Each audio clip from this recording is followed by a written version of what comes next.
Fala comigo, gente boa! Bem-vindo a mais um episódio do nosso Bonicast e hoje uma pessoa especial, meu amigo pastor Luiz Henrique de Sinop.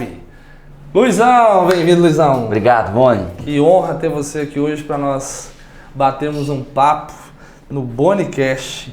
Aqui só tem gente especial que vem nesse projeto aqui. Só gente de alto escalão. Aí sim. Luizão, conta pra gente quem é você, o que você faz. Vamos lá, gente, graça e paz. Boni, obrigado pelo convite. Para mim é uma honra, um prazer estar aqui com você, com a sua equipe, nesse podcast, o Bonicast, essa tarde maravilhosa. Estamos aqui em Tangará e, como você disse, estamos ali pastoreando a igreja metodista em Sinop. Estamos lá, eu e minha família. Então eu sou o Luiz Henrique, tenho 31 anos de idade, sou casado com a Brenda, minha esposa maravilhosa, que eu amo demais, pai da Heloísa de 10 anos, pai do Samuel de 2 anos e da Júlia de apenas 5 meses de idade. Então essa é minha família abençoada e estou muito feliz de estar aqui nessa tarde. Top! Mas antes de você ser pastor, você estava num projeto de uma compra de ouro em Peixoto de Azevedo. Você é de Peixoto de Azevedo mesmo? Eu sou de Peixoto, como diz, nascido e criado. Naquela terra maravilhosa, chamada Peixoto, eu amo demais. Quente.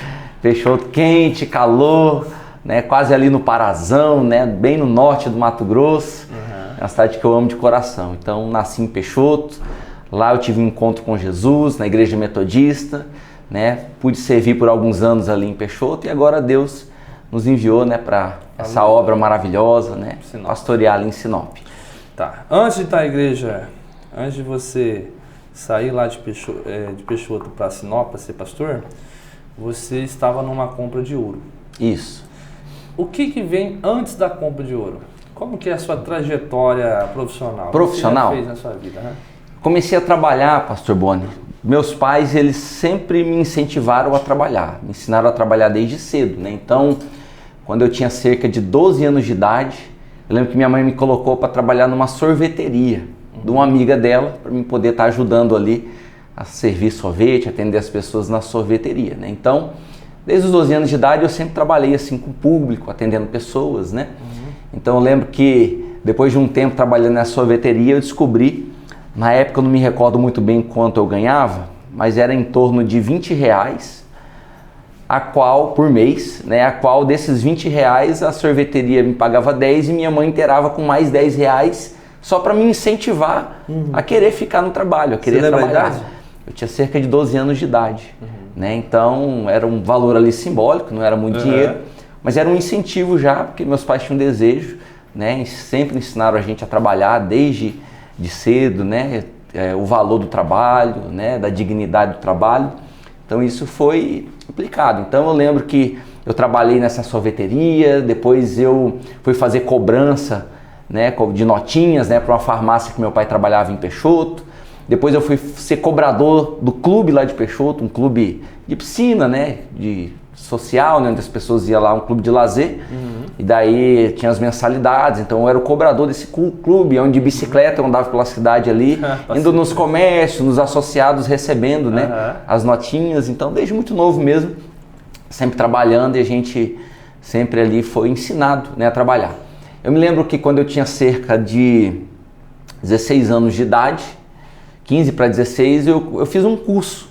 Apareceu um curso lá na cidade, que era um curso de auxiliar administrativo e vendas.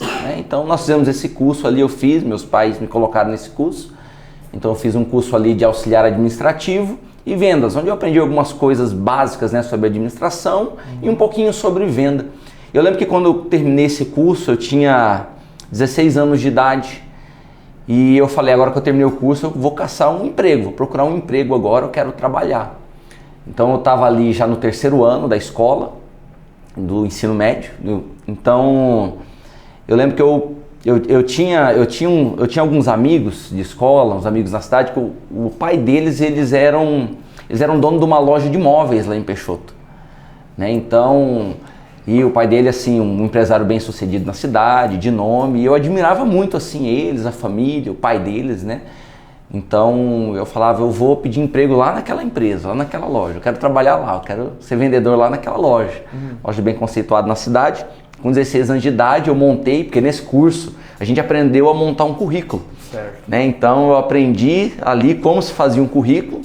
E eu lembro quando eu terminei esse curso, que eu peguei os diplomas ali, o certificado, eu criei um currículo, eu montei um currículo e fui lá nessa empresa. Lá tinha um gerente, que ele era co-pastor da Assembleia de Deus e ele era gerente ali daquela loja. Foi meu primeiro emprego assim, mais um pouco formal, de carteira assinada, né, numa empresa. Né? Então eu tinha 16 anos. Naquela época ainda não existia esse programa Jovem Aprendiz que tem hoje, então a gente podia trabalhar, né, de carteira assinada já a partir dessa idade. E eu me lembro que eu cheguei lá e conversei com ele. 16 anos era 1900 e... Não, eu tô com 31. Então tem 15 anos atrás, né? Eu tô com 31 anos. Então eu pedi um emprego ali, eu cheguei nele sem saber que área que eu iria trabalhar, mas eu falei, ó, eu quero começar uma carreira profissional, um emprego, não tenho experiência, fui apenas cobrador, mas eu tenho o desejo de arrumar um emprego, ter experiência, trabalhar. Nem algo aí que vai prospectar algo um pouco melhor para mim. E o gerente, naquele mesmo momento, ele falou assim, você quer ser vendedor? Ele falou para mim. Eu falei, eu quero ser vendedor. Ele falou, não, então pode vir amanhã de manhã que você vai começar a trabalhar aqui, você vai ser vendedor. No mesmo momento o gerente ali, ele já, não sei se ele foi com a minha cara, mas ele já me chamou para começar a trabalhar no outro dia. Então foi muito legal. Então, para mim foi motivo de muita felicidade, porque eu tinha desejo de trabalhar nessa loja, né, por conhecer os donos ali, saber, né, empresário de sucesso e tal. E eu comecei a trabalhar dentro dessa empresa. No outro dia de manhã eu fui, não tinha experiência nenhuma, e fui aprender, fui trabalhar, fui vender, né, fui aprender como é que funcionava, sistema, atender as pessoas, né. Então, me lembro quando eu fechei a minha primeira venda ali, né, então ali eu comecei. Então, eu trabalhei nessa loja por 2 anos como vendedor, e esse pessoal comprou uma casa que vende artigos de caça e pesca, né, lá em Peixoto. Então, quando eles compraram, eles fizeram uma reformulação na empresa e eles me mandaram daí para ir para lá, para essa outra empresa, para começar ali, ajudar os filhos deles ali a organizar a loja e ser o vendedor ali naquela loja. Então, por ali eu fiquei por mais 1 ano e pouquinho, né, e daí até que fechou meu ciclo naquela empresa. E eu saí dessa empresa. Eu saí porque eu fui pedir emprego daí de uma outra loja nesse mesmo ramo de móveis de venda, que era Móveis Gazin, né? Conhecido, uma rede muito grande. E ali eu comecei daí a trabalhar na Móveis Gazin. Aí trabalhei por cerca de 4 anos ali, 3 anos e pouquinho na Móveis Gazin. Aí já estava no programa gerencial, né? Já tinha ido substituir gerentes que saiu de férias, né? E eu recebi uma proposta de uma outra empresa maior lá da cidade, que era uma empresa para ser representante comercial, né? Vendedor no caso de atacado, né? Então eu recebi uma proposta dessa empresa e eu fui para essa outra empresa trabalhar como representante comercial, sempre nesse ramo das vendas, né? Então ali eu atendia, tinha uma região que eu atendia, né? Algumas cidades, e a gente vendia vários tipos assim de produtos para supermercado, mercearia, né, no ramo ali do atacado. Então a gente era representante de algumas marcas ali e a gente distribuía essas marcas e fazia toda a venda ali na região, né? Então foi um tempo muito bom de crescimento profissional, onde conheci muitas pessoas, aprendi muito, né, sobre relacionamento, sobre vendas, né, se relacionar com as pessoas e tal. E nessa empresa, meu cunhado, ele sempre foi do ramo das compras de ouro, porque Peixoto de Azevedo, ela é uma cidade garimpeira, não só Peixoto, mas toda a região ali próxima a Peixoto. E em Peixoto hoje está a maior cooperativa de ouro da América Latina, que é a Cogavep. Né? Então lá é a área do garimpo legalizada que tem no Brasil, né? Onde tem uma cooperativa que dá todo ali um apoio para os garimpeiros, né? Direcionamentos e tal. E na nossa cidade tem várias compras de ouro, né? Que são essas empresas onde o garimpeiro vai lá e tira o ouro da terra, né? Então, e comercializa ali nessas compras de ouro. O garimpeiro ele vai emitir a nota fiscal do ouro, né? Então é tudo feito de forma legal, mediante a cooperativa, enfim. E é um ramo muito bom, né? Um ramo muito próspero, né? Na nossa região. E muitas pessoas assim da cidade têm o desejo de trabalhar nesse ramo, que é um ramo realmente muito bom e muito próspero, né? Na nossa cidade, por ser muito forte nesse âmbito garimpeiro, né, na nossa cidade. Então, trabalhando nessa empresa, uma empresa que eu amava trabalhar, né, que é esse atacado, né? Eu tenho até hoje, os donos dessa empresa são meus amigos, né? Meus companheiros de trabalho que tinha ali, até hoje nós temos uma amizade, né? São pessoas que eu amo demais, que eu tenho uma consideração enorme, e me surgiu essa oportunidade, né? Meu cunhado, ele me chamou, ele tinha um projeto de abrir uma compra de ouro numa cidade vizinha, e ele me convidou e convidou também um outro irmão dele, um grande amigo também, o Leandro, né? O meu cunhado conhecido como GG, né? Muito conhecido.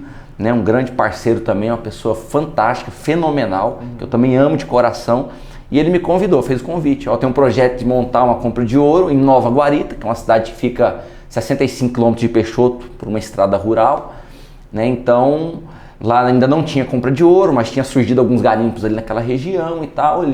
Nós vimos que era uma região que poderia dar certo, promissora, e daí ele convidou. Então eu saí dessa empresa, né, que eu trabalhava no atacado, e aceitei esse desafio para ir para lá.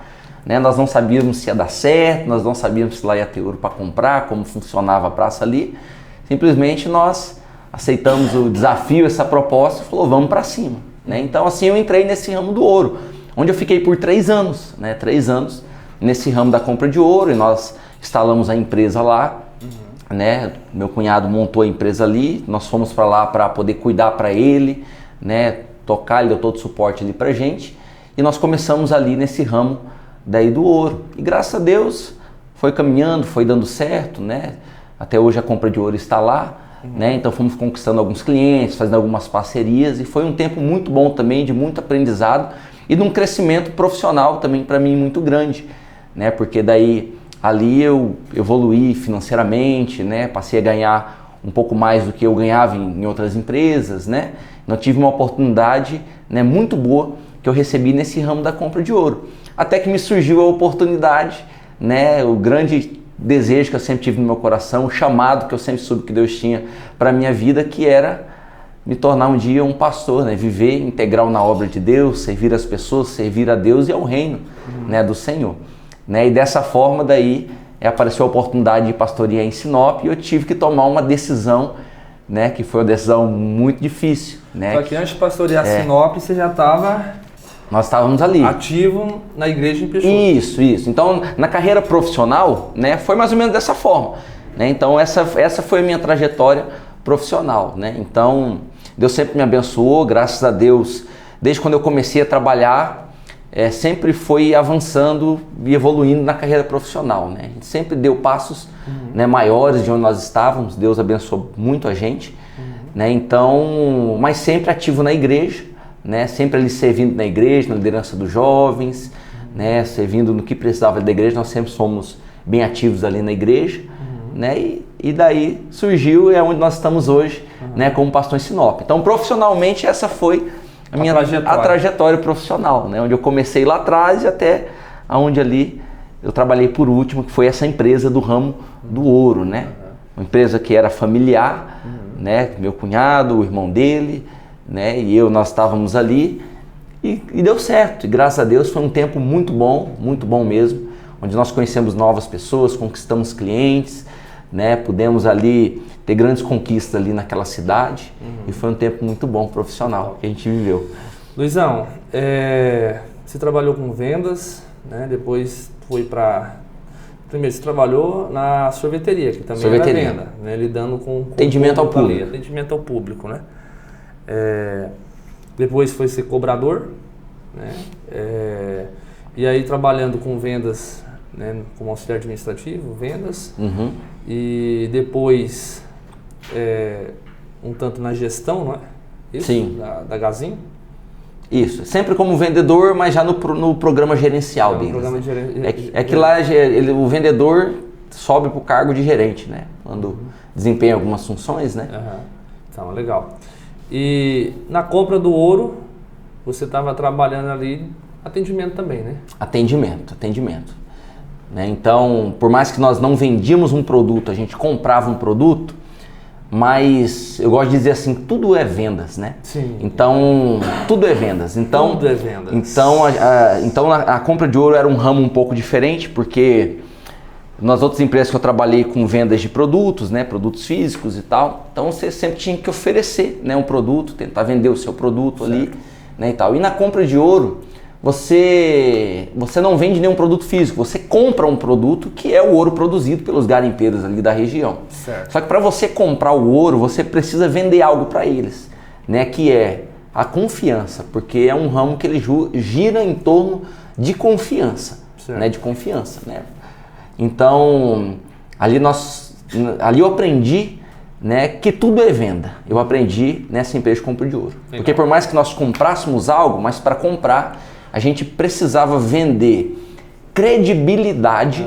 Eu né? sou confiável. Eu sou confiável. Por quê? Porque existe todo um processo na compra de ouro, que o ouro, quando ele sai da terra, ele não é igual a esse ouro da joia que a gente conhece. Legal, eu queria já perguntar, né? Isso mesmo você conta, porque o pessoal vai estar ouvindo em casa, né? E esse podcast ele é internacional, Olha só. Tem gente pro mundo todo. Lugar, Pro mundo todo. Então, o cara tá lá ouvindo lá no Texas, né? Conhece lá rodeio, pá, o outro tá lá nas grandes cidades, outras nas cidades menores, e são poucos os lugares que realmente tem extração de ouro, né? São poucos. E aí as pessoas ficam se pensando, eu acho que se perguntando, né? Pensando, será que o cara acha já aquela barra de ouro, né? Que a gente vê nos filmes, que depois vai roubar nos bancos lá? A Ana chegou a me olhar e falou assim, você tava pensando nisso, não, Ana?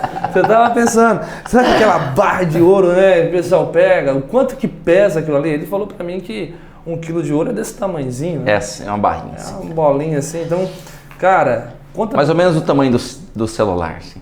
Mais ou menos, um pouquinho menor que o celular. Uma barra de ouro? De 1 quilo, Caramba. Então conta pro pessoal, como que o pessoal acha esse ouro e como que chega para vocês para chegar na joia?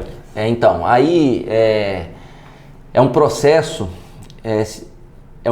bem difícil, né? Então o ouro ele não é fácil de ser encontrado, né? O ouro ele tem várias formas de você minerar, garimpar ele, né? Então nossa região é aquática, é fluvial, né? Onde as balsas vai retirando aquele material do fundo do rio e tem todo um processo ali que precisa feito. Ou as dragas que a gente fala, que é onde eles cavam os buracos, fazem testes e precisa cavar o buraco, né, para poder chegar ali no material onde está o ouro.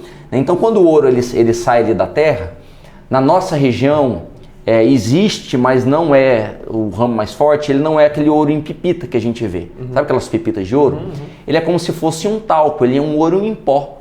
Entendeu? Como se fosse uma areia muito fininha, um talco mesmo, muito fininho, né? Onde os garimpeiros têm todo um processo que eles fazem lá, que eles conseguem daí separar esse ouro da terra, né? Da terra, e eles separam. Então, quando eles separam esse ouro, né? Daí tem impureza, ele tem sujeira, eles colocam fogo, né? No ouro, com um maçariquinho ali, e o ouro ele fica tipo uma farinha. Então, sabe a farinha farinha de mandioca, aquela farinha amarela? O ouro fica daquele jeito, é como se fosse uma farinha, né? Como se fosse uma terra amarela, assim, não é esse ouro, né, brilhoso, igual a gente vê uma aliança, né, uma joia e tal. Então o que acontece? Quando o garimpeiro ele leva para a compra de ouro, lá é feito um processo. Qual é esse processo que é feito na compra de ouro? A gente derrete esse ouro, faz o processo de fundição, né, que é um maçarico mais forte, né, composto por gás de oxigênio, né? Então a gente mete ali no maçarico e daí esse ouro ele derrete, ele vira líquido, é o processo de fundição, ele fica líquido. E quando você despeja ele, você já despeja ele nas forminhas, conforme o peso.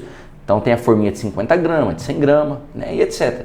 Então quando você despeja o ouro ali na forminha, né, ele esfria e ele se torna daí aquela barrinha brilhosa, né? Só que daí existe um outro processo que é feito na compra de ouro muito interessante, que é a análise do teor de pureza do ouro. Né? Porque quando o ouro ele sai da terra, existem outros minerais que estão junto com o ouro.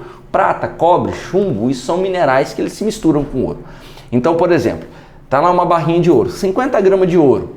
Né? Eu preciso saber o teor de pureza daquela barrinha, ou seja, quantos por cento daquela barra é ouro e quantos por cento é outros minerais, entendeu? Então esse processo que é feito tanto da fundição do ouro quanto da análise do teor de pureza do ouro é um processo que exige muita credibilidade e confiança da parte do cliente, né? Porque ele vai lá, que é o garimpeiro. Então o cliente garimpeiro ele vai entregar ali o ouro na sua mão, né? E o comprador de ouro ali, o que trabalha nessa empresa, né? Que compra o ouro, então ele precisa ter essa credibilidade, essa confiança que ele vai fazer ali tudo certinho. Ele vai ser honesto naquele processo, que é fundir o ouro, né, derreter o ouro, fundir o ouro e fazer essa análise de uma forma correta aonde vai bater, porque o teor do ouro altera o valor do ouro. Quanto mais puro o ouro, mais ele vale. Quanto menos puro o ouro, menos ele vale. Mais ou menos assim, entendeu? Pra gente entender. Então, como nós estamos falando de venda, então a gente precisa o quê? Vender essa confiança e vender essa credibilidade, né? Que o garimpeiro, né, que sofreu para tirar, que é um processo muito difícil, né? Ele vai chegar lá nessa empresa e ele vai ter ali pessoas de confiança que vão operar ali, vão manejar o ouro dele de uma forma honesta, de uma forma onde tem transparência e credibilidade, né? Para que ele venda o ouro dele da melhor forma possível, com o preço mais justo, com o preço mais correto, né? Porque tudo é de acordo com a bolsa de valores, né? Então o que acontece? Esse é mais ou menos resumindo o processo, né? Então, o objetivo, como nós chegamos novo na cidade, as pessoas ali não nos conheciam, né? O nosso desafio foi o quê?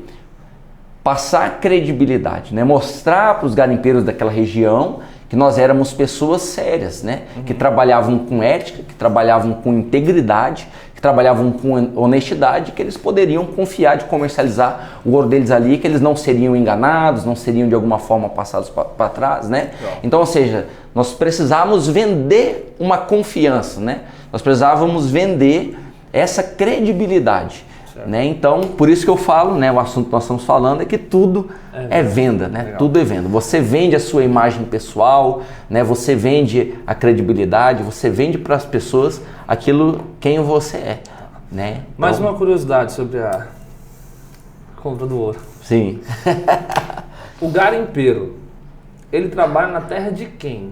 E se ele trabalha na terra de alguém, aquele ouro não era da dono da terra, ele não teria como que... Daí existe toda uma negociação. Nós sabemos que o subsolo, né, por exemplo, se você tem um sítio, o subsolo ele não é seu. Seu é a parte de cima ali da terra, até tantos centímetros e tal. Né? Então é por isso que lá existe a cooperativa, né? A cooperativa dos garimpeiros, né? Que é uma cooperativa muito séria, hoje ela é a maior da América Latina, são mais de 7 mil garimpeiros associados, né? Então é uma equipe de geólogo, de, né, pessoas ali, né, administradores que estão ligadas, né, aos órgãos públicos, né, que é a SEMA, né, que é o IBAMA, que são os órgãos que regulamentam o meio ambiente, né? Então a cooperativa dos garimpeiros é um órgão muito sério. Então o que a cooperativa faz? Ela registra o subsolo, né? Ela registra o subsolo e ela dá anuência para o garimpeiro, né? Então o que é a anuência? A anuência é o direito da pessoa minerar naquela terra. Então vamos supor, se você tem um sítio, né, você é dono do sítio, o subsolo ele não pertence a você. Então se faz parte daquela região ali, ele vai pertencer à cooperativa dos garimpeiros, subsolo. Então, por exemplo, eu sou um garimpeiro, então eu converso com você, Boni, posso fazer uns testes aqui para ver se tem ouro na sua terra? E se você me autorizar, eu entro na sua terra e faço os testes. Fazendo o teste, e daí eu vou pedir autorização, né, toda a documentação, entrar com a documentação para legalizar aquela área para mim poder minerar. Então eles vão analisar vários critérios lá, segundo as leis, né, do Brasil, né, sobre mineração e tal, para ver se naquela área tem condições a gente minerar de forma legal, tem critérios, né, que precisam cumprir, exigências que precisam ser cumpridas ali dentro, né, de segurança, de reflorestamento, etc, várias demandas. Então, conseguindo, aí você... cumprindo isso, né, esses critérios que foram exigidos, né, então existe uma negociação entre você que é o dono da terra e eu que sou garimpeiro. Provavelmente qualquer negociação, o ouro que eu extraí da sua terra eu vou te pagar uma porcentagem. Certo. Entendeu? Então é dessa forma que ocorre. Né? Aí eu tô saindo com o ouro aqui, eu peso lá e falo para você? Luiz, deu tanto aqui o ouro aqui, eu vou lá vender, tanto é seu. Isso, entendeu? Então existe, por exemplo, dono de terra que no momento lá de resumir o ouro, né, ficam garimpando de resumir o ouro, eles estão lá presentes juntos para ver, né, o tanto que foi extraído naquele dia, né, então, e assim por diante, entendeu? E aí você ganha uma porcentagem, né, daquilo que foi produzido, você como dono da terra. É assim que funciona. Aí tirando o ouro ali, eles levam para compra de ouro, onde vai passar por esse processo que eu falei. Né? E como tem a documentação ali, a PLG, a LO, né? Que são os documentos necessários, né? Para você poder garimpar naquela área. Em cima dessas informações, a compra de ouro, ela emite a nota fiscal do ouro. Ou seja, que seu ouro ele é um ouro legal, um ouro que saiu de uma área que é legalizada, que é documentada. Né? Então esse é o trâmite, né, que é feito, e esse ouro, ele, né, tem as empresas daí corretas, né, que é enviado esse ouro para eles, e eles negociam tanto para exportação, quanto para grandes empresas de joia, empresas de eletrônicos em outros países, né, que tudo tem ouro, né, todo chip, placa, tudo que é tecnológico tem ouro na sua composição. Então enviam para isso, e lá por cima daí para essas empresas maiores é feita essa negociação para fora, né? Então mais ou menos esse é o processo, assim, resumindo, que funciona. É algo que as pessoas não estão muito acostumadas, né, fora, né, mas o pessoal da região garimpeira é acostumado, né, com tudo isso, né? Pessoas que são de outras regiões onde não tem mineração, não tem garimpo, existe essa curiosidade mesmo de saber, né, como funciona isso. Top. Poxa vida, que legal, Luizão. Obrigado por você partilhar essa experiência, né? E eu acho que dá pra gente ir ilustrando aí na cabeça mais ou menos essa doideira. Mas, cara, o que você tira de aprendizado desse tempo aí eu imagino que a compra de ouro foi uma baita de uma escola, de um aprendizado para você. Sim. E o que você tira de aprendizado desse período todo aí da sua vida que você pode levar para o Ministério Pastoral que você está iniciando lá em Sinop? Olha, essa oportunidade que eu tive, né, essa experiência de 3 anos, né, na compra de ouro, foi uma oportunidade ímpar, né, que eu tive na minha vida, né, foi uma bênção, né. Sobre a minha carreira profissional, o tempo que eu vivi, né, eu aprendi que vale a pena ser honesto, ser correto e ser íntegro, né, nos negócios, sempre vale a pena, né, ter um bom nome, ter uma credibilidade, né, isso vale muito a pena. Então no ministério, né, hoje nós vivemos, né, um tempo onde existem muitos ministérios, pastores, né, não só no Brasil, mas como no mundo, que acabam envergonhando um pouco o evangelho por falta desse senso, né, senso tanto de honestidade quanto de integridade, né. Então, isso eu vi que por ser sempre íntegro no âmbito profissional, né, buscar ser íntegro, buscar ser correto com as coisas e honesto, isso sempre me levou para cima, né? Sempre me fez avançar, né, na minha carreira profissional e dar bons passos, e por onde eu passei, né, as portas ali sempre estiveram abertas e a gente sempre teve um bom nome. Então acho que isso para o ministério é importante também, importante ter credibilidade e ter integridade, né? Integridade, seriedade naquilo que você faz, né? Principalmente para as coisas de Deus, porque as coisas de Deus, essa obra, ela não é nossa, né? Então nós precisamos fazer com o melhor que nós temos, da melhor forma possível, né? Da forma mais íntegra possível, porque nós estamos lidando com pessoas, né? Com seres humanos, né?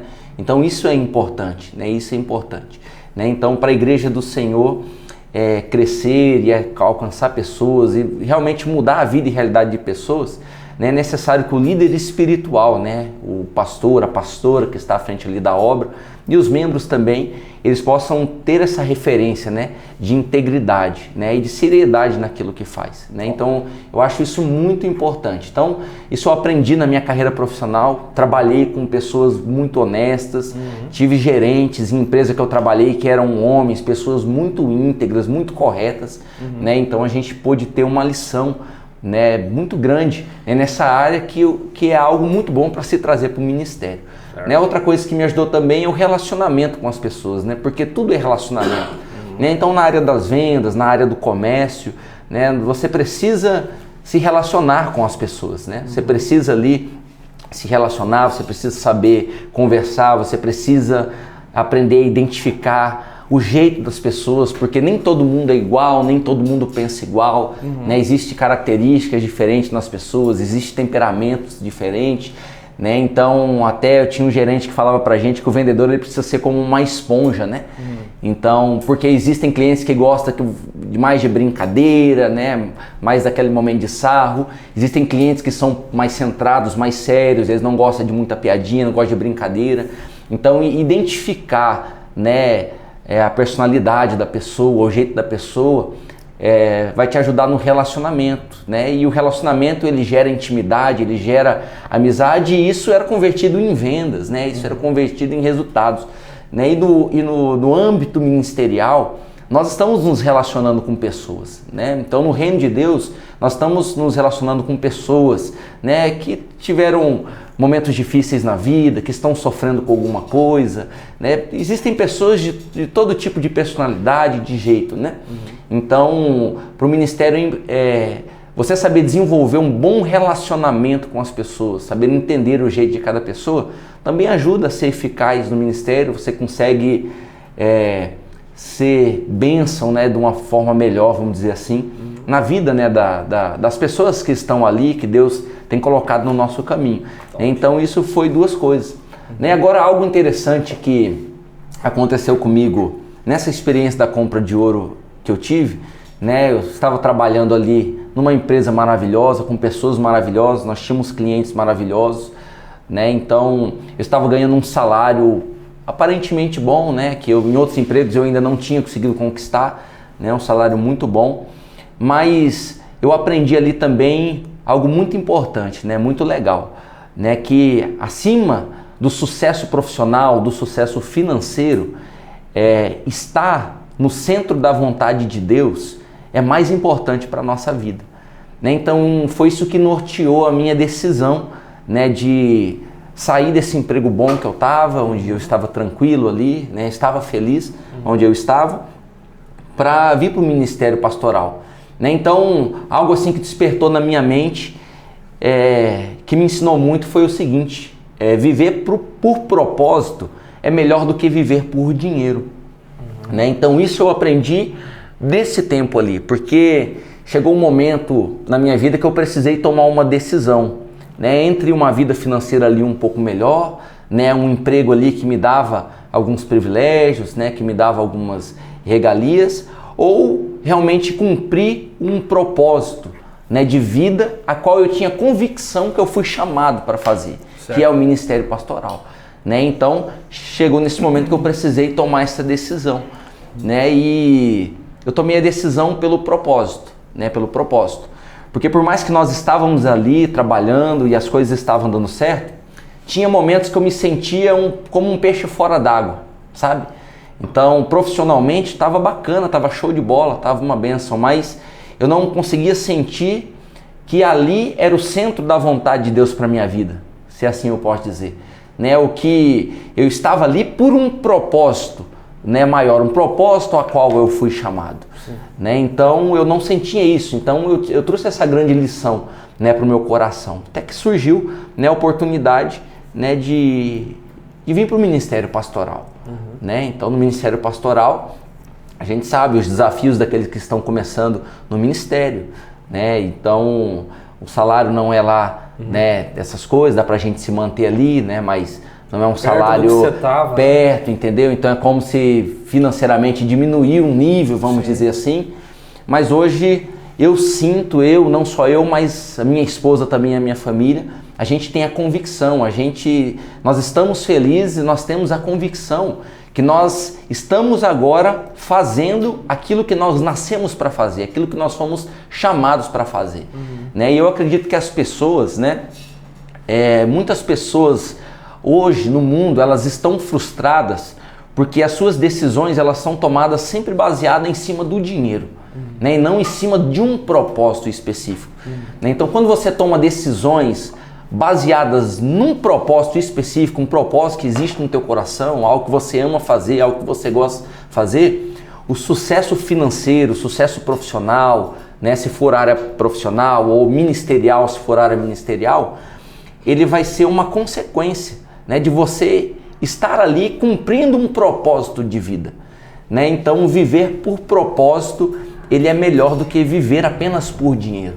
né? Isso é tão verdade, Boni, que eu conheci pessoas na caminhada, né? Eu conheci pessoas, né, que têm condições financeiras muito boas, mas que têm muitos problemas, né? E são pessoas muito insatisfeitas, né, com a vida. Então tem gente que tem tanto dinheiro, mas a vida, ela meio que não faz um sentido para aquela pessoa, sabe? Sim. Fica como se tivesse um vazio no coração dela, no interior dela, como se a vida dela não tivesse um propósito, por mais que ela tenha uma vida boa financeira, né? Então o lado financeiro é importante? Ele é importante, tudo hoje nós sabemos que é dinheiro, né? Mas viver, tomar decisões, né? Essa é a palavra certa, tomar decisões em cima de propósito, eu acho que é mais importante do que tomar decisão em cima de bens materiais, né? de financeiro. Luizão, então vamos fazer, na verdade já começou a fazer a transição aqui da vida profissional para a vida religiosa, né? Sim. Fala para mim o que você entende sobre a pessoa religiosa e a pessoa espiritual ou espiritualizada. Qual que é a diferença de ser religioso e de fato ser alguém espiritual? O religioso é a pessoa que segue a religião à risca, vamos dizer assim, né? A pessoa que apenas segue o ritual, né, de ir na igreja, de cumprir algumas exigências e obrigações que tem ali na igreja, né, que é ao contrário da espiritual. A espiritual é aquela que vive, que ama o Senhor Jesus, né, e é guiada pelo Espírito do Senhor. Então, por exemplo, a pessoa religiosa é aquela pessoa que gosta de cobrar exigências, né, vive de uma forma ali engessada, não gosta de servir as pessoas, não gosta de servir, né, a igreja, gosta de reclamar bastante, né? Então ela vive em cima daquela religiosidade, daquelas regrinhas, né? Por exemplo, tem a vestimenta certa, que tem que ir no culto, senão né, Deus não aceita, né? O culto tem que ser assim assado, porque a regra é assim, né? Ou a igreja tem que ser assim assada, porque a regra é assim. Então ela vive debaixo daquela regra, da religião, né? A pessoa religiosa. E o apóstolo Paulo diria que vive debaixo da lei. Então é a pessoa que vive debaixo da lei, é a pessoa que ela é carnal, né? Ela é uma pessoa carnal, só que ela vai na igreja, ela é carnal, porque no dia a dia dela, ela não demonstra nenhuma espiritualidade. Sim. Né? Então é aquela pessoa que vai na igreja, mas no dia a dia nem parece que ela é crente. Essa é a pessoa religiosa. Né? Então no dia a dia dela, ela engana as pessoas, ela mente, ela compra e não paga, né? Ela dá o cano nos outros, ela é desonesta dos negócios, ela não perdoa, né? Ela não é misericordiosa com o próximo, ela não ajuda. Quem não perdoa também não é espiritual? Com certeza. Eu achei que podia, porque você não sabe o que fizeram comigo. Na Bíblia você sabe, né, que... Na Bíblia você sabe que as pessoas acham que existe um pecado que não tem perdão, né?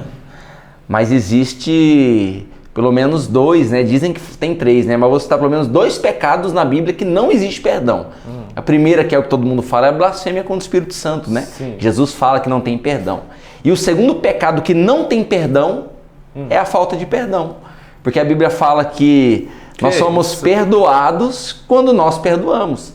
Perdoe as minhas ofensas, assim como eu perdoo aquele que me ofendeu. Isso é a oração do Pai Nosso. Ou seja, se você não perdoa, você não recebe o perdão. Só é perdoado quem perdoa. Né? Perdoa as minhas ofensas, assim como eu perdoo. Falta de perdão não tem perdão. Não tem perdão. Né? Então nós só vamos receber o perdão quando nós também perdoarmos. Né? Então, existem pessoas que elas Você lembra qual é a terceira? A terceira... Se não lembrar, não tem problema. Isso aqui é assim, tem uma combinado. Tem uma terceira, eu não estou lembrado agora qual que é, mas tem uma terceira. Depois a gente vai pesquisar. Não amar, talvez, será? Oi? Será que era não amar? Não é nem não amar. Era uma outra coisa. Né, não dar uma oferta pro pastor, isso não tem perdão. Cadê? Mas vai que qual? Então, a apostasia da fé. A apostasia da fé. Incredulidade. A apostasia da fé. Então, existem 3 coisas na Bíblia que não tem perdão, né? Que é a primeira, a blasfêmia contra o Espírito Santo. A segunda, não perdoar. Quem não perdoa não recebe perdão. Né? E a terceira é apostatar da fé. Né? A Bíblia também fala que não tem como aqueles que apostataram da fé retornarem. Né? Então a pessoa religiosa é isso. Ela simplesmente vai na igreja, ela simplesmente usa a igreja, usa a Bíblia, usa a religião como um amuleto, como algo para ela se apoiar, ou como um objeto para ela receber uma bênção, para as coisas dar certo na vida dela. E o espiritual? Né? E a pessoa espiritual é aquela que cumpre, né, o que o nosso Mestre Jesus pediu. Né? Aquela pessoa que ela anda segundo o Espírito, que ela tem o desejo de obedecer a Deus, né? Que Deus, ele realmente está acima de tudo na vida dela. Essa é a pessoa espiritual, aquela que ela não vive pelas suas vontades, mas ela vive segundo a direção de Deus, do Espírito Santo, ela é obediente, né, a Deus. Então essa é a pessoa espiritual, é a pessoa que busca a Deus e obedece. Então ela não quer Deus, porque Deus pode oferecer para ela uma casa, uma bênção, um carro, um casamento, um namorado, algo desse tipo. Ela busca Deus porque ela quer Deus, ela é espiritual. E ela se permite ser moldada. Ela entende quem é o nosso Senhor e ela permite ser moldada. E o objetivo de vida dela é agradar a esse Deus. Né? Então essa é a pessoa espiritual. Pastor, se uma pessoa não der o dízimo, ela vai para o inferno? Aí tá. Aí é algo muito interessante, porque assim, quando a Bíblia ela fala sobre dinheiro, né, o Senhor Jesus, a única pessoa ou coisa, vamos dizer assim, que Jesus intitulou como Senhor, que é um possível Senhor aqui nessa terra, ela é o dinheiro. Então Jesus falou, não tem como você servir a dois senhores, né? Então ou você vai servir a Deus, ou você vai servir ao dinheiro. Então, quando o assunto é dinheiro, ele é um assunto muito delicado e nós precisamos prestar muita atenção no dinheiro, na parte financeira da nossa vida. Por quê? Porque se nós ficarmos desatentos, nós nos deixarmos levar pelo dinheiro, existe uma grande possibilidade de nós fazermos o dinheiro se tornar um senhor na nossa vida. Então é um assunto muito delicado. Então dentro da igreja, sempre quando o assunto é dinheiro, ele é um assunto muito polêmico, onde as pessoas sempre têm uma desculpa para alguma coisa que envolve o dinheiro. Né? Então, qual é uma forma que nós podemos provar para Deus? Né? Deus sabe todas as coisas, nós não precisamos provar nada, mas assim para a gente poder entender. Como no mundo espiritual, nós podemos provar que o dinheiro, ele não é o Senhor da nossa vida, através da generosidade do nosso coração. É a única forma de você mostrar no mundo espiritual que Deus é o Senhor da sua vida. Então olha só, no Antigo Testamento, o povo, eles davam o dízimo. Os 10% ali, a 10ª parte, né, que significa. Só que isso começou antes da lei, começou lá em Abraão, né, que deu o dízimo a Melquisedeque, né? Então tá antes da lei dos judeus. Na verdade, né? Ela aparece lá em Abraão, mas possivelmente era mais antigo ainda. Mais antigo ainda, isso mesmo.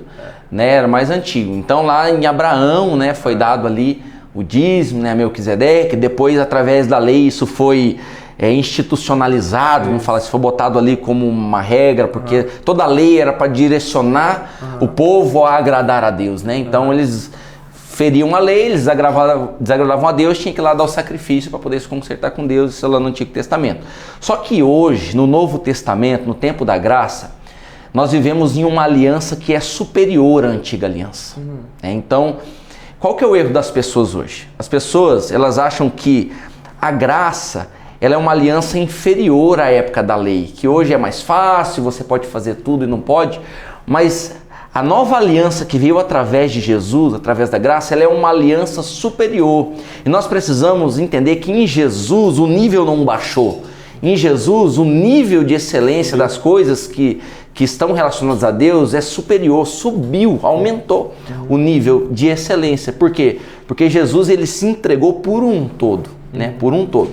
Então, Jesus ele disse lá, tem um texto que eu gosto muito, que ele fala assim para os seus discípulos: se a vossa justiça não exceder a justiça dos escribas e dos fariseus, de forma nenhuma vocês entrarão no reino de Deus. No reino de Deus. Então olha só, o que os escribas e os fariseus eles faziam com excelência? Eles cumpriam a lei, eles eram estudiosos da lei, eles eram mestres da lei. Então eles davam o dízimo, eles cumpriam tudo que estavam na lei, eles eram excelentes em cumprir a lei. É por isso que eles julgavam as pessoas mediante a lei e até crucificaram Jesus mediante a lei. Então Jesus falou, se a vossa justiça não for superior a dos escribas e dos fariseus, de forma nenhuma você entrará no reino de Deus. Então, na nova aliança, nós encontramos o que é um texto que fala que Deus ama a quem dá com alegria, ou seja, uma pessoa que tem um coração generoso. Quando nós somos generosos de coração, nós não estamos apegados ao dinheiro. O dinheiro, ele não é o dono da nossa vida, mas existe um Senhor da nossa vida, que é Jesus. Então, na antiga aliança, era os 10%. Na nova aliança, não é só o nosso 10% que precisa pertencer ao Senhor, mas é toda a nossa vida precisa pertencer a Deus. Uhum. Todos os nossos recursos, todo o nosso estilo de vida, todo o nosso interior, é uma aliança superior, ou seja, tudo que nós temos pertence ao Senhor. Uhum. Pertence ao Senhor. Isso, então, pro religioso isso é fácil, 10%. Pro religioso, 10% é fácil. Agora 100%. Pro espiritual, tudo pertence, ou seja, Deus, tudo que eu tenho está disponível para o Senhor. É por isso que Jesus, ele chegou naquele jovem rico e falou: quer ser perfeito? Vende tudo aos pobres e me segue. Você acha que Jesus estava impondo algo ruim para a vida daquele jovem rico? Não, porque provavelmente o plano, o que Jesus tinha para a vida daquele jovem era muito superior às riquezas que ele tinha. Mas eles, na época, quem é apegado ao dinheiro, vê isso como algo ruim. Jesus colocou algo muito pesado. Como assim vende tudo e dá? Então nós precisamos entender na nova aliança, referente a dízimo e oferta, que toda a nossa finança, ela é de Jesus. Nós não temos nada, tudo pertence a Ele. Tudo pertence a Ele. E tudo está à disposição dEle. Então nós damos o dízimo ali para cumprir a palavra de Deus, mas nós precisamos não só apenas dar o dízimo. Nosso coração precisa ser generoso para obedecer quando Deus nos pedir algo a mais da nossa parte para Ele. Aí sim, vamos à pergunta. Né? Tem como aí vai depender da motivação. O que fez uma pessoa não conseguir dizimar? Será que talvez é porque ela teve um problema de saúde muito grave e ela está impossibilitada? Será que ela está passando por uma situação muito difícil e ela está naquela situação impossibilitada de dar o seu dízimo? Ou é porque será que o seu coração ele está sendo ganancioso e ele está retendo aquilo, né, que deveria ser entregue, né, deveria ser entregue para ajudar, né, na obra do Senhor.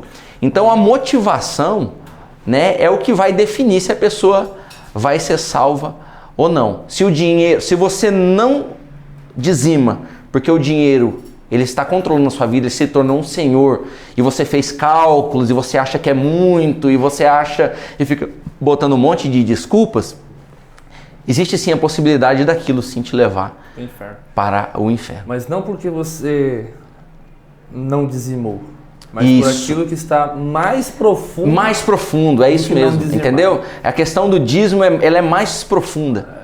Entendeu? Ela é mais profunda. Então... Porque com certeza a pessoa pode ouvir uma fala dessa e vai dizer, tá vendo? Ela tá falando que se você não dizimar, você vai pro inferno. Não é isso. Não é isso. Não é isso, né? Porque a motivação pela qual você porque se você não está dizimando porque você acha que não tem que fazer, porque não tem que dar dinheiro para pastor, que ninguém dá dinheiro para pastor. Sim. Você leva o dinheiro à casa do tesouro, o dinheiro é da igreja. Uhum. Né? O pastor tem seu salário e isso é feito de forma aberta, transparente com a sua liderança. Sim. Né? Então, não é em cima do seu dízimo que ele vai pegar para si como se fosse uma bonificação. Né? Então pode ser que alguém ouça e fale assim, tá vendo? O pastor dizendo que se você não der o dízimo, você vai para o inferno. Não é isso. Ele está dizendo que uma pessoa que não dá o dízimo por amor ao dinheiro, ele vai ao inferno, vai para o inferno, não é porque ele não deu o dízimo, mas é porque o senhor dele é o dinheiro. É porque o senhor dele não é Jesus. Não é Jesus. Então é isso mesmo. Então assim, só para a gente finalizar isso, da mesma forma que o dízimo ele não pode te salvar, ele também não pode te levar para o inferno. Então o que vai te levar para o inferno no âmbito financeiro? Quando o dinheiro se tornar o senhor da sua vida. Então o que a Bíblia fala? A Bíblia fala que não tem como servir a dois senhores. Ou você serve a Deus, ou você serve ao dinheiro. Não tem como você servir a Deus. Não tem como o dinheiro, não tem como Deus direcionar a sua vida e o dinheiro direcionar a sua vida. Né? Ou tem que ser um, ou tem que ser outro. Então a pergunta que nós devemos fazer é: Deus, o Senhor tem me abençoado. Como que o Senhor quer que eu cuide das minhas finanças? De que forma eu posso te honrar através das minhas finanças? Você confia em Deus? Deus vai te direcionar, Deus vai colocar algo no seu coração. Então, da mesma forma que o dízimo não tem o poder para te salvar, ele também não tem o poder para te levar ao inferno. Mas a motivação que está por trás de você não dizimar, essa motivação pode determinar quem é o Senhor da sua vida. E essa motivação pode sim te afastar de Deus. Eu ministrei há pouco tempo na igreja em cima desse texto do jovem rico, e eu disse para a igreja, né? Às vezes a gente, ouvindo o texto, a gente conhece o final do texto. E o final do texto, o apóstolo Pedro, ele pergunta para Jesus. Tá, o rico não vai entrar no reino dos céus de acordo com aquela passagem. Não quer dizer que não vai. Jesus falou, é mais difícil, né? Aliás, é mais fácil um camelo passar no fundo de uma agulha do que um rico entrar no reino dos céus. O Senhor não está dizendo que o rico não vai entrar. O Senhor está dizendo que aqueles que é apegado ao dinheiro, esses vão ter dificuldade de entrar no reino dos céus. Ele não vai entrar, na verdade. O apego ao dinheiro te atrapalha de entrar no reino dos céus. Tá. Aí o apóstolo Pedro pergunta para Jesus assim, tá, mas e nós que largamos casa, mãe, pai, mulher e tal. O Senhor diz para ele, ó, a herança de vocês é gigante, tanto no céu quanto na terra. É algo, o que tem para vir sobre a vida de vocês é imensurável. É imensurável. E não é simplesmente financeiro. É espiritual, é propósito, é diferente. Um senso de realização que excede. Quantas pessoas têm dinheiro e têm crises existenciais gigantes, tão vazias, né? Então eu falei pro pessoal, tá, talvez você pode ouvir o texto e falar assim, não, tranquilo, eu estou disposto a fazer. Vamos supor que você sai da igreja aqui agora e Jesus falar para você assim, pega aquela camisa que você mais gosta, não é nem a mais cara. Às vezes a camisa que você mais gosta não é a mais cara, você comprou, ou que você ganhou, e dê ela pro primeiro morador de rua que você encontrar. Você tem coragem de pegar essa camisa? Você tem coragem de pegar o seu vestido? Mulher, pega o seu vestido lá, aquele que você mais gosta, que você usa lá, né, e fazer essa oferta. O sapato, pega o seu iPhone. Oh Deus, se fosse meu Samsungzinho, tá até na gaveta lá, mas o iPhone. O que atrapalha a pessoa de dar o tênis dele, o celular dele, o iPhone, o vestido, a camisa? O amor que ele tem naquilo. É o amor que tem, e aquilo lá é a mesma coisa que impede ele de... Por mais que ele dizime, se ele tiver esse apego... Entendeu? Eu lembro do pastor... como é que é? Da videira é apóstolo? Aloysio, pastor, né? Pastor Aloysio, ele dando um testemunho uma vez, ele pregando, ele deu um testemunho de um irmão que estava na videira na época, e a videira passando por um tempo de construção e tal, desafios, e esse irmão ouviu a voz de Deus dizendo para ele assim, na verdade foi uma irmã, foi uma irmã, uma senhora, ela ouviu a voz de Deus falando assim, dê o seu carro para mim, para minha obra. E ela foi então, pegou o carro, transferiu para a igreja, ofertou lá e deu para a igreja fazer a missão. Amém. Passou 3 meses, Deus abençoou essa mulher, saiu lá, não sei se foi uma causa na justiça, ela vendeu uma casa que estava sem proposta, trocentos anos, muito tempo. E ela conseguiu não só sanar algumas coisas que ela precisava, quanto comprar um carro melhor do que ela tinha. Ela doou. E ela foi dar o testemunho. Ela deu o testemunho. Nessa ocasião que ela estava dando esse testemunho, um irmão que estava tentando vender o carro fazia 3 meses e não conseguia vender o carro, falou, agora tá aí, eu sei o que eu vou fazer para eu trocar de carro. Eu vou dar para a igreja. Eu vou dar para a igreja o carro, mas vai me dar um carro novo. Entendeu? E ele doou o carro. E não conseguiu comprar. Passou 3 meses nada, 4 meses nada. Deus não pediu aquilo para ele. Ele foi lá. Pediu o carro de volta. O pastor falou, olha, o seu carro já está lá não sei aonde, servindo um obreiro que estava lá, que estava sem carro, que não sei o que. Você tem certeza que você querer ter o carro de volta? Você doou. Mas por que você quer ter o carro de volta? É porque Deus me enganou. Eu falei, Deus não engana ninguém. Como assim? Aí ele foi contar a história. Ele falou, não, o teu coração está enganoso. Se você quer o carro de volta... Teu coração quer benefício. Né? Então assim... E assim, Boni, as pessoas nesse âmbito financeiro, elas gostam de arrumar desculpa, problema, mas o âmbito financeiro na vida espiritual é algo entre você e Deus. Exatamente. Em vez de você ficar caçando... Sabe aquela perguntinha? Clichê. O que eu devo fazer? Eu devo dar o dízimo ou devo pagar o aluguel? Eu devo dar o dízimo ou devo pagar a conta? Né? A conta que está atrasada, o carnê que está atrasado. Gente, uma pergunta dessa é de uma imaturidade espiritual gigante. Sabe o que nós devemos, sabe qual que é o erro das pessoas? Elas ficam criando tantas questões em cima disso. Pergunta para Deus o que você precisa fazer. Eu acredito que a maioria dos nossos problemas, das nossas dúvidas, das dificuldades que nós temos em algumas áreas, elas seriam facilmente resolvidas se nós tivéssemos a atitude de, em vez de ficar caçando resposta nisso, naquilo, argumento para isso, para aquilo, argumentos para tentar embasar a nossa opinião, sabe? Se ajoelhar, orar e começar a pedir para Deus, Deus, qual que é a tua vontade? Ajoelhar. Entendeu? Deus, qual que é a tua vontade para a minha vida financeira? Nessa área financeira, Deus, esse mês minha situação está assim, o que você quer que eu faça? Como você quer que eu faça?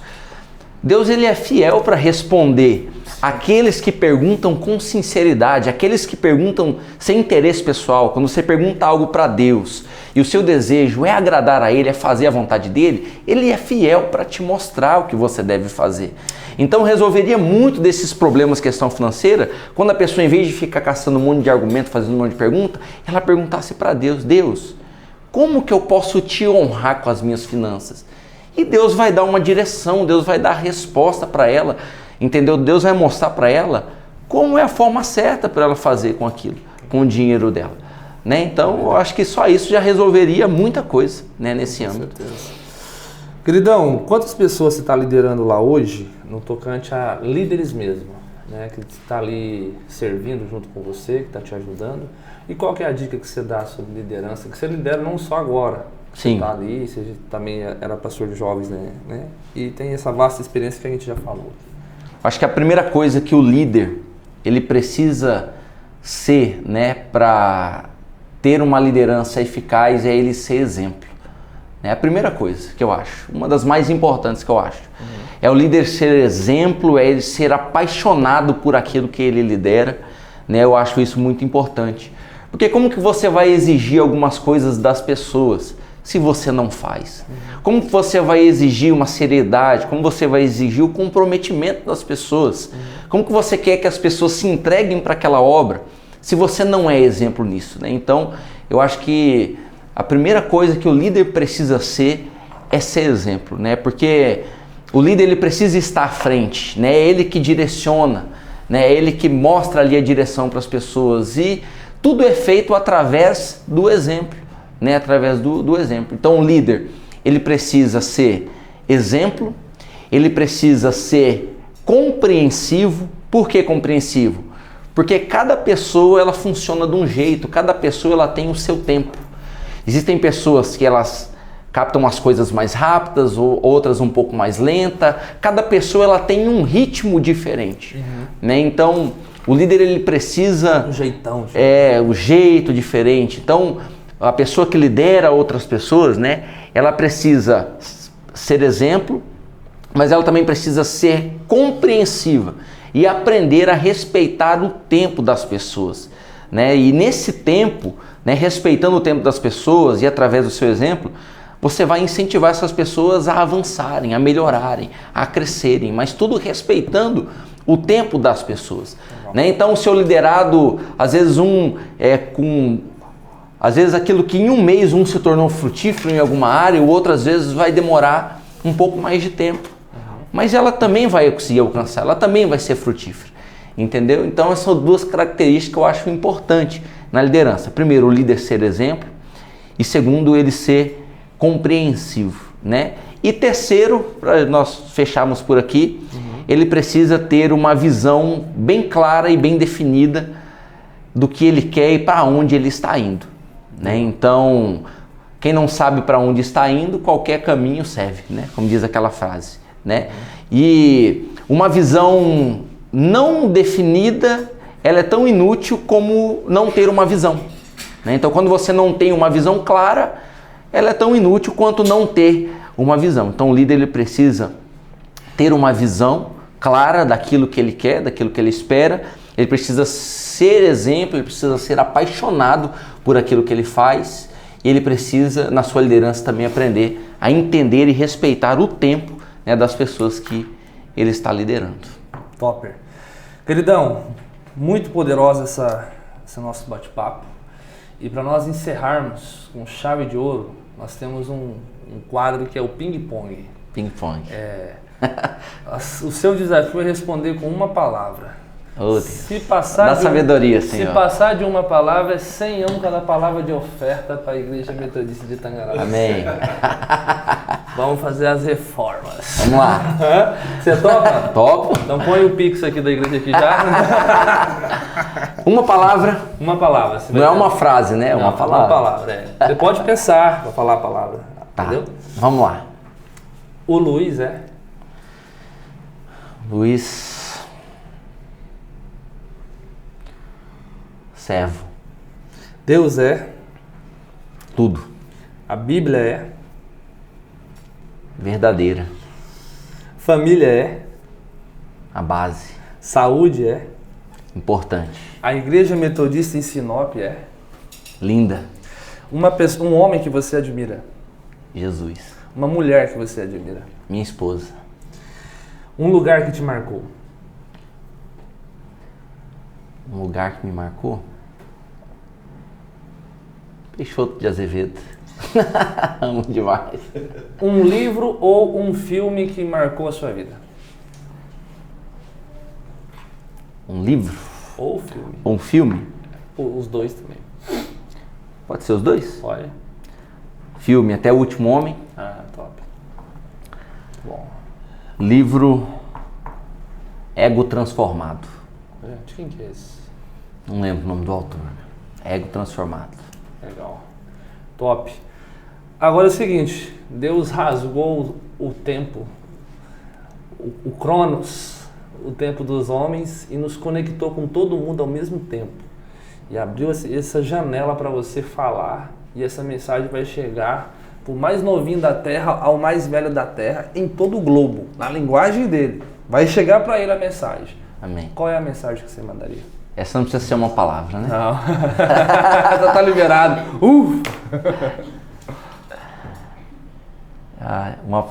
Uma palavra que chegaria a todo mundo. É uma mensagem que você mandaria que chegaria a todas as pessoas da Terra. Deus está te dando essa oportunidade. E o que você falar agora chegaria a todo mundo. O que você diria? Jesus é o único caminho. Quem entender isso, a vida já mudou. Já ganhou. Já ganhou. Top.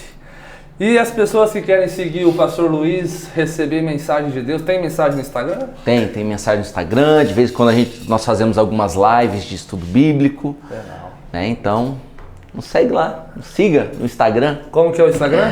Luiz Henrique, Luiz com S, tá? luizhenrique.nicolai. Tá aí na tela para você. E também tem esse número de WhatsApp, ele é seu? Ele é meu. 669-9604-6674. Então, se você quer uma oração, uma direção, manda uma mensagem pro pastor. Também, se você quiser o Pix dele, fazer uma oferta também. Tem coisa para melhorar. Quiser me convidar para um churrasco, a gente vai também. Tem coisa para investir lá em Sinop? Tem. Então, de repente, tem alguém ouvindo aqui querendo investir na missão em Sinop. Projeto muito grande. Que dá certo. Cara, muito obrigado pela sua participação. Tamo junto, Boni. Obrigado, viu? Deus abençoe a Brenda. Amém. Abençoe, vamos lá, por ordem de autoridade, né? A Brenda, a Heloísa, o Samuel e a linda Júlia. De 5 meses. Isso mesmo. Esse é o nosso episódio com o pastor Luiz Henrique. Não se esqueça de deixar o seu joinha, encaminhar esse episódio para uma pessoa que você ama e ficar atento ao próximo episódio que também vai ser top das galáxias. Fala comigo, gente boa! Tamo junto. Obrigado, viu? É nóis. Valeu.